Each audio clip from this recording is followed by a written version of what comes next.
딸의 결혼식 날 모두가 웃었다. 하지만 그날 아버지는 웃지 않았다. 그날은 봄이었다.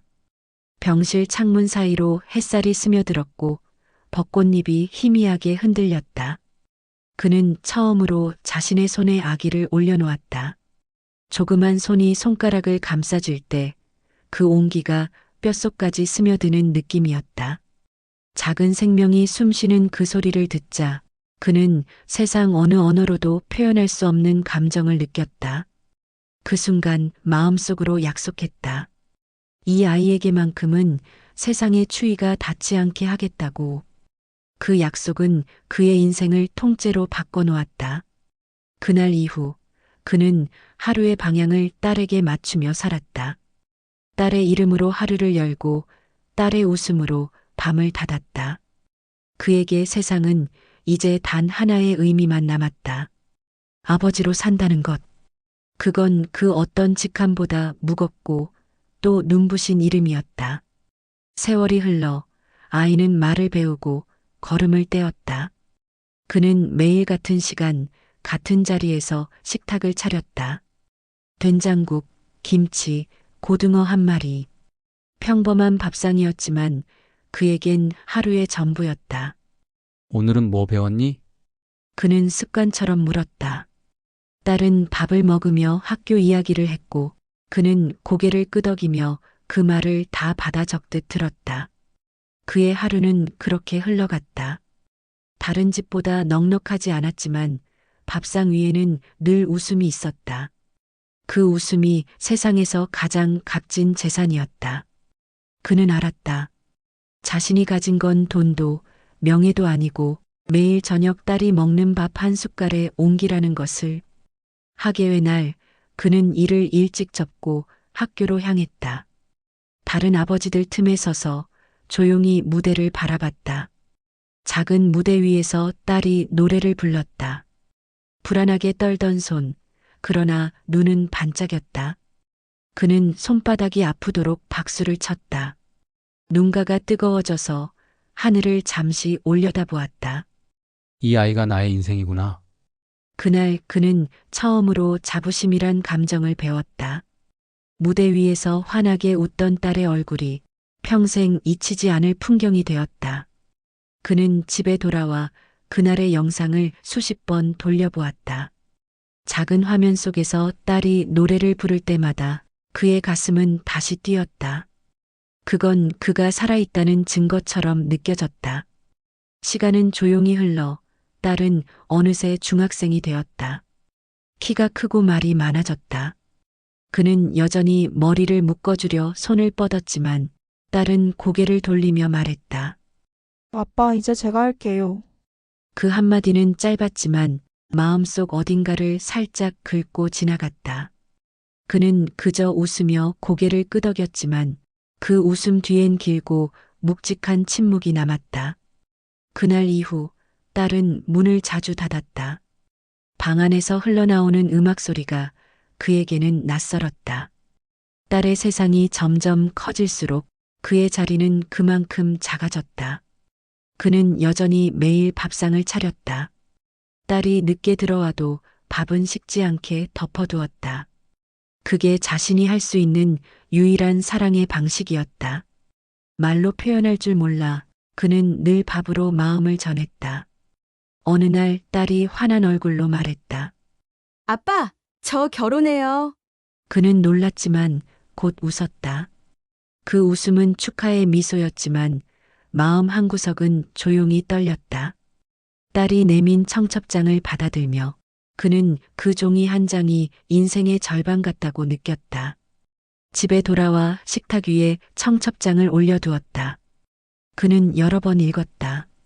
글씨가 흐릿해질 때까지 바라보다가 작게 중얼거렸다. 그래, 잘 살면 됐다. 그거면 됐지. 그날 밤 밥그릇 하나가 남았다.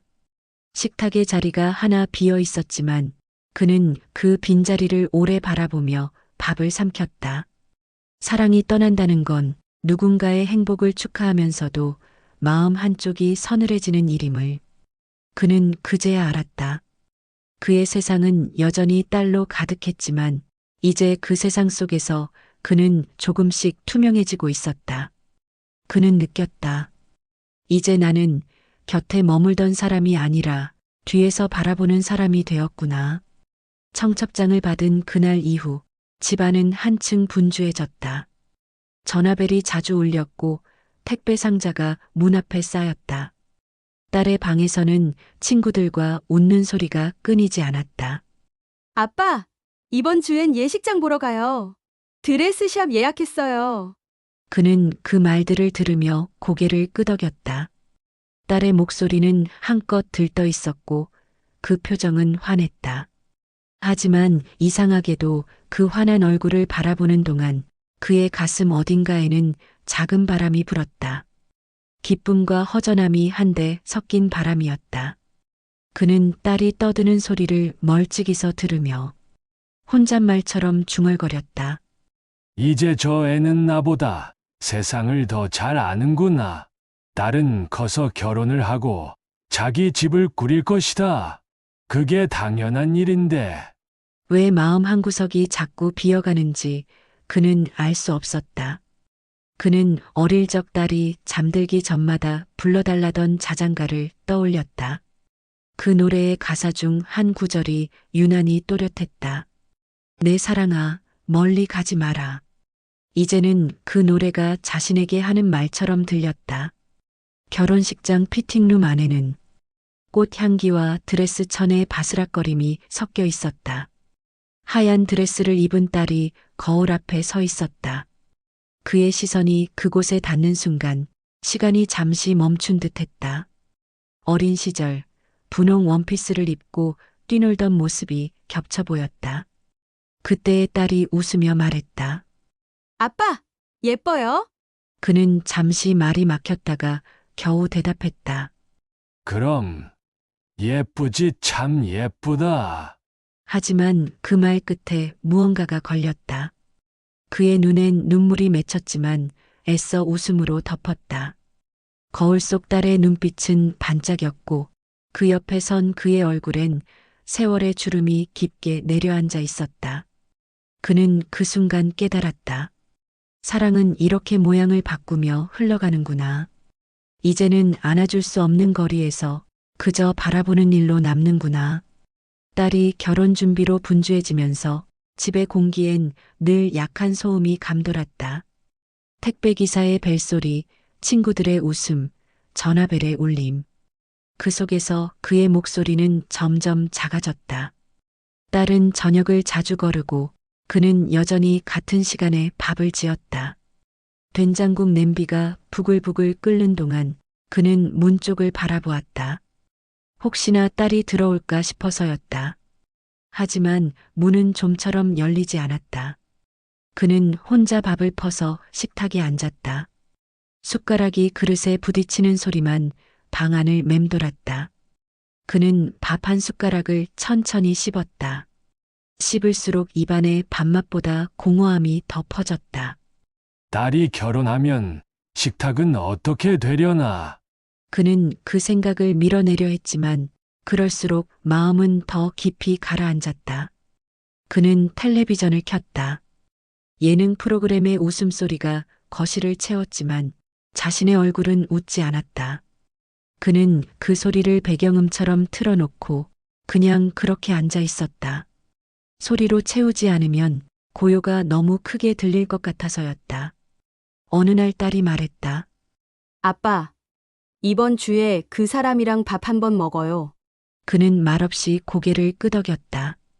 식당의 자리에서 그는 조금 어색한 표정으로 앉아 있었다.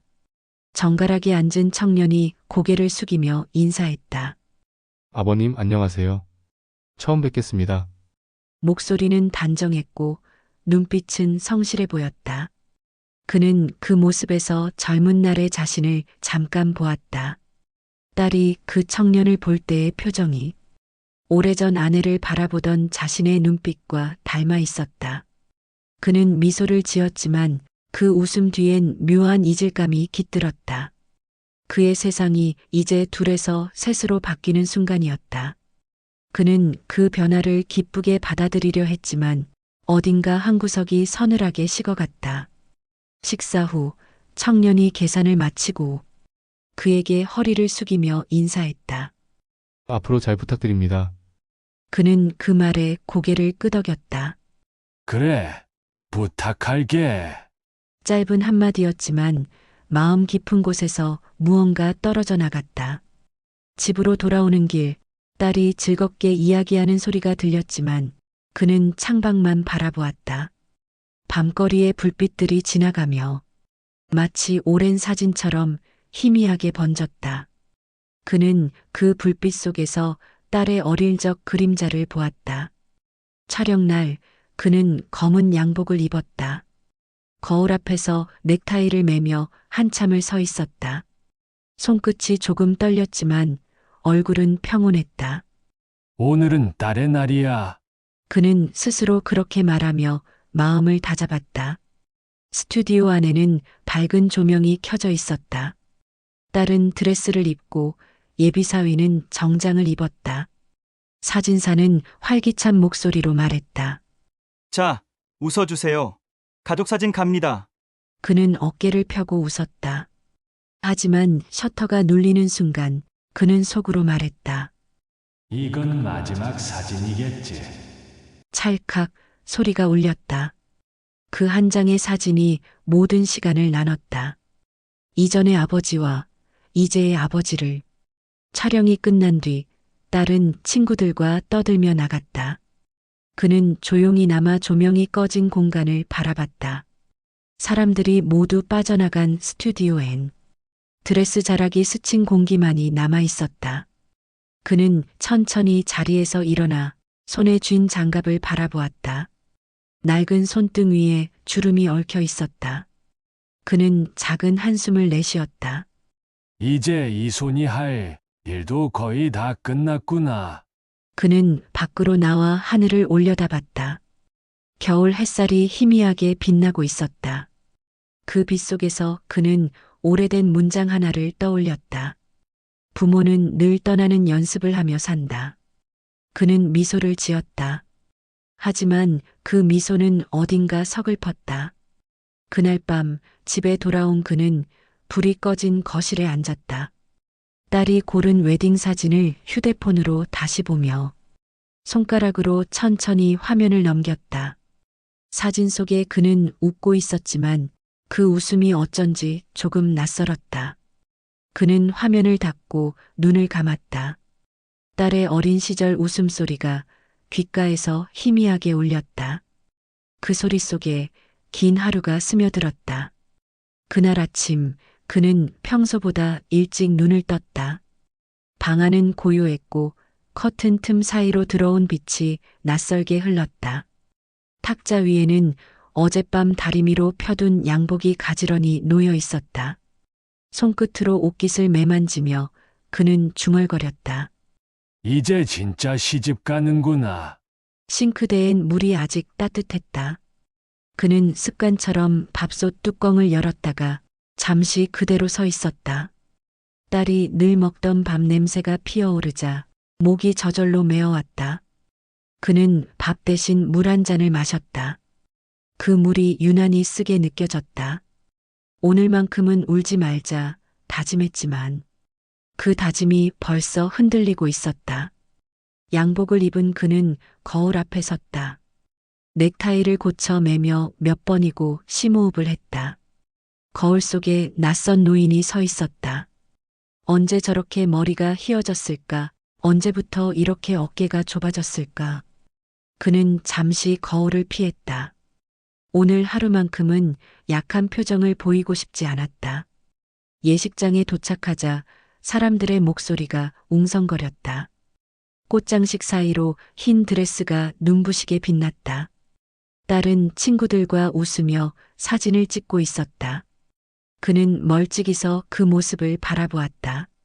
모두가 즐겁게 웃고 있었지만 그 웃음 사이로 자신이 설 자리가 보이지 않았다. 그는 주머니에 손을 넣은 채 한 발짝 물러섰다. 아버님, 이쪽에 서주세요. 사회자의 목소리에 그는 순간적으로 어색하게 걸음을 옮겼다. 사람들의 인사와 축하 속에서도 그는 딸의 눈을 마주치지 못했다. 딸이 행복해 보일수록 그는 이상하게 작아지는 기분이었다. 마치 세상에서 자신만 흑백인 사람처럼 그는 조용히 숨을 골랐다. 이날을 위해 준비해왔던 세월을 떠올리며 스스로에게 말했다. 그래, 내가 웃으면 됐다. 그걸로 충분하다. 결혼식이 시작되었다. 식장 안이 고요해지고 음악이 흐르기 시작했다. 사회자가 그의 이름을 불렀다. 신부 아버님, 신부와 함께 입장하겠습니다. 그는 팔을 내밀었다. 딸이 그의 팔을 살짝 잡았다. 그 짧은 순간 세월의 모든 장면이 한꺼번에 스쳤다. 처음 걸음마를 떼던 날, 학교 앞에서 손을 흔들던 날, 그리고 그가 울지 않으려 애쓰던 수많은 밤들. 천천히 걸음을 옮기자 사람들의 시선이 둘을 향했다. 그는 어깨를 펴고 고개를 들었다. 딸의 손이 작게 떨리는 게 느껴졌다. 그는 그 떨림을 놓치지 않으려 조금 더 천천히 걸었다. 행진곡이 끝날 때 딸이 속삭였다. 아빠, 고마워요. 그는 고개를 돌리지 못했다. 대신 작게 숨을 내쉬며 말했다. 잘 가. 그 한마디가 입안에서 떠나가는 순간 무언가 가슴 한가운데서 부서지는 소리가 났다. 그는 아무렇지 않은 척 걸음을 돌렸지만 그의 눈동자는 이미 흔들리고 있었다. 식이 끝난 뒤 사람들은 사진을 찍고 축하 인사를 나누었다. 딸은 예비시댁 사람들과 웃으며 대화하고 있었다. 그는 한쪽 구석에 서서 손에 쥔 축의금 봉투를 괜히 만지작거렸다. 누군가 물었다. 아버님, 따님 정말 예쁘네요. 그는 웃으며 고개를 끄덕였다. 그렇죠. 참 예쁘죠. 하지만 그 웃음은 오래가지 못했다. 목구멍 어딘가에 뭉친 무언가가 쉽게 내려가지 않았다. 그는 잠시 자리를 벗어났다. 식장 복도 끝 창가에 서서 딸이 웃는 모습을 멀리서 바라봤다. 그 웃음이 참 고마웠다. 그 웃음 하나를 위해 살아온 세월이었으니까. 그는 미소 지으려다 입술을 다물었다. 그 미소 뒤에 눈물이 따라올까봐. 사람들이 그를 불렀다. 아버님 단체 사진입니다. 그는 돌아서며 가볍게 고개를 끄덕였다. 한 걸음 한 걸음이 이상하게 무거웠다. 사진 촬영이 끝나고 딸이 예식장 입구까지 따라 나왔다. 그는 장갑을 벗어 손에 쥐고 있었다. 딸은 살짝 웃으며 말했다. 아빠, 이제 들어가세요. 우리 곧 신혼여행 가요. 그는 잠시 아무 말도 하지 않았다. 그저 딸의 얼굴을 오래 바라봤다. 그 얼굴이 조금씩 멀어지는 것 같았다. 그래, 잘 가라. 그는 담담히 말했다. 딸은 고개를 숙이고 돌아섰다. 그 순간 그의 입가에서 아주 미세한 떨림이 지나갔다. 차 문이 닫히고 엔진 소리가 멀어질 때까지 그는 그 자리에 서 있었다. 차가 완전히 사라지고 나서야 그는 조용히 숨을 내쉬었다. 그 숨은 울음처럼 흔들렸다. 식장이 조용해지자 그는 혼자 홀 안으로 돌아왔다. 사람들이 남기고 간 꽃조각과 흩어진 리본들 사이를 걸었다. 축하의 흔적이 가득한 그 공간에서 그는 이상할 만큼 외로웠다. 딸이 앉았던 자리를 찾아가 손끝으로 의자를 쓸었다. 미묘한 따뜻함이 남아 있었다. 그 온기를 느끼며 그는 속삭였다. 그래, 이제 너는 내 품보다 넓은 세상으로 가야지. 그리고 아주 천천히 빈 식장을 걸어 나왔다. 문 밖의 공기가 차가웠다. 그는 코끝이 시리도록 깊은 숨을 들이켰다. 그 숨 속에 지난 세월의 냄새가 섞여 있었다. 그는 생각했다. 오늘 나는 아버지로서의 마지막 일을 끝냈다. 그 생각이 마음을 무겁게 누르다가도 어딘가에서 묘한 평온이 밀려왔다. 이제는 울어도 될 것 같았다. 하지만 그는 울지 않았다.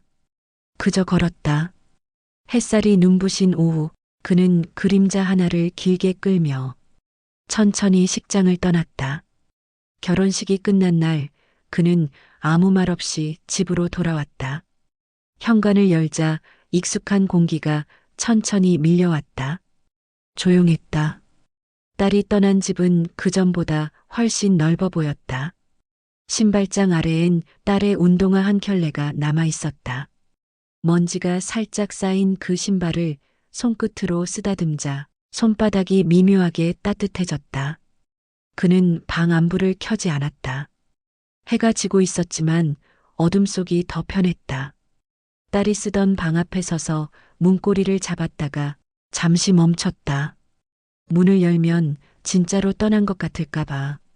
결국 그는 문을 열었다. 책상 위엔 메모지 한 장이 있었다. 짧은 글씨. 아빠, 밥 잘 챙겨 드세요. 저는 괜찮아요. 그 한 줄을 보는 동안 그는 한참 동안 숨을 고르지 못했다. 메모를 접어 가슴 안에 넣었다. 그 안에서 오래도록 종이의 온기가 느껴졌다. 그는 부엌으로 가서 물을 끓였다. 된장국 냄새가 익숙하게 퍼졌다. 언제나 그랬듯 밥 2공기를 지었지만 이젠 한 공기만 덜어냈다. 나머지 한 공기는 그대로 밥솥에 남겨두었다. 식탁 위에 그릇 하나가 덩그러니 놓였다. 그는 밥을 뜨다 말고 빈자리를 바라봤다. 딸이 늘 앉던 자리였다. 그곳엔 이제 아무것도 없었다. 그는 수저를 내려놓았다. 한동안 움직이지 않았다. 그저 부엌 시계의 초침 소리만 들렸다. 딸이 떠난 집은 이렇게 조용할 줄 몰랐다. 그는 그제야 깨달았다. 사람이 떠나는 건 그 자리를 남기기 위해서라는 걸. 그는 밥을 마저 먹었다. 눈물이 한 방울 떨어졌지만 닿지 않았다. 그건 슬픔이 아니라 그리움이 흘러내린 것이었다. 그는 식탁을 치우고 거실로 나왔다. 선반 위 액자 하나가 눈에 들어왔다. 며칠 전 웨딩 사진 촬영 때 찍은 가족 사진이었다. 딸은 환하게 웃고 있었고 그 옆에 자신은 어딘가 긴장이 서려 있었다. 그는 사진을 들고 소파에 앉았다. 불빛 아래서 사진을 천천히 바라봤다. 손끝이 사진 표면을 스칠 때마다 그날의 공기, 그날의 향기가 되살아났다. 그는 문득 생각했다. 나는 이제야 비로소 이 아이를 세상에 보낸 거구나. 그동안은 길을 같이 걸었지만 이제는 서로 다른 길에서 같은 하늘을 올려다보는 사이가 된 것이다. 그는 사진 속 딸의 웃음이 자신에게 보내는 인사 같다고 느꼈다. 아빠, 나 괜찮아요. 그 미소가 그렇게 들렸다. 그는 사진을 내려놓고 눈을 감았다. 눈꺼풀 안쪽에서 햇살 같은 미소가 오래도록 맴돌았다. 며칠이 흘렀다. 하루가 길고 저녁이 길었다. 시간은 느리게 흘렀지만 그는 여전히 같은 시간에 밥을 지었다. 그러던 어느 날 전화벨이 울렸다. 딸이었다. 아빠, 저예요. 잘 계시죠? 그는 아무렇지 않게 대답했다. 그래, 잘 있지? 너는? 저도요. 신혼집 근처에 시장이 있어서 된장도 샀어요. 아빠가 끓여주시던 맛은 안 나지만 그래도 괜찮아요. 그 말에 그는 웃었다.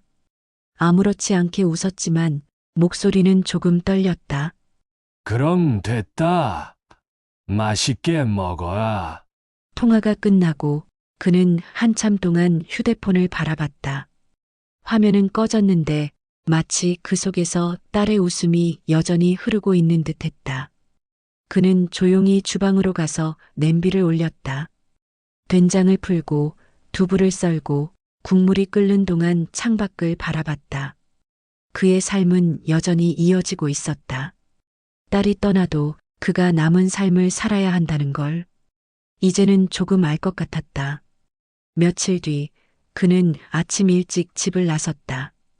골목길을 걸으며 봄바람을 맞았다. 꽃잎이 흩날리고 어린 나무의 잎사귀들이 햇살을 받아 반짝였다. 그는 걸음을 멈추고 하늘을 올려다봤다. 하얀 구름이 느리게 흘렀다. 그 구름 사이로 빛이 새어들며 그의 얼굴을 부드럽게 감쌌다. 그는 마음속으로 조용히 말했다. 그래, 이제 됐다. 너는 내 길을 가고 나는 내 시간을 살아갈게. 그의 어깨 위로 바람이 흘렀다. 그 바람 속에서 딸의 웃음소리가 들리는 듯했다. 그는 천천히 눈을 감았다. 그리고 아주 작은 목소리로 중얼거렸다. 잘 살아라, 내 딸. 그의 발끝 옆으로 떨어진 벚꽃잎이 살짝 흔들리며 바닥을 스쳤다. 그는 그 잎을 밟지 않으려 한 걸음 물러섰다. 마치 아직 남아있는 딸의 자취를 지켜주려는 사람처럼 그는 그렇게 봄길을 걸었다. 세상은 변함없이 밝았고 그의 걸음은 더 이상 무겁지 않았다. 그날의 하늘 아래서 그는 처음으로 진짜 미소를 지었다. 그 미소는 이별의 끝이 아니라 사랑이 머물던 자리에서 피어난 아버지의 마지막 인사였다. 이야기 들어주셔서 감사합니다. 구독과 좋아요는 큰 힘이 됩니다.